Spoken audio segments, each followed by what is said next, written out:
Ahojte, poďte si so mnou zabehať 5 km. Ešte predtým vám ukážem moje pretréningové jedlo plné vitamínov, vitamínová bomba. Tu už mám za sebou prvé 2 km.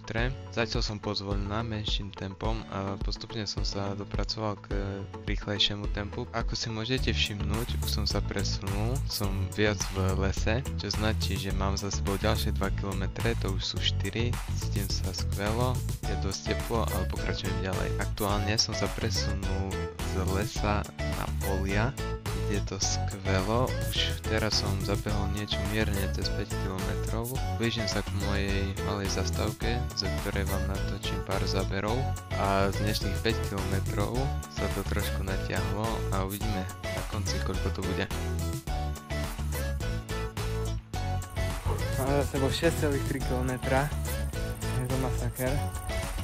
Dosť teplo, ale za to nádhera. Ani mráčik, iba slnko. Krása. Už mám po behu, bol to masaker, niečo cez 8 km, nečakal som to dneska vôbec. Ale bola to paráda, teplo, ani mráčik na oblohe, super.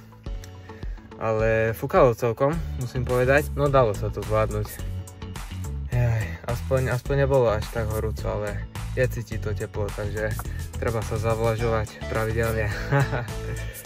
Ale bol to fakt, že super beh a teším sa na ďalší. Zatiaľ čaute.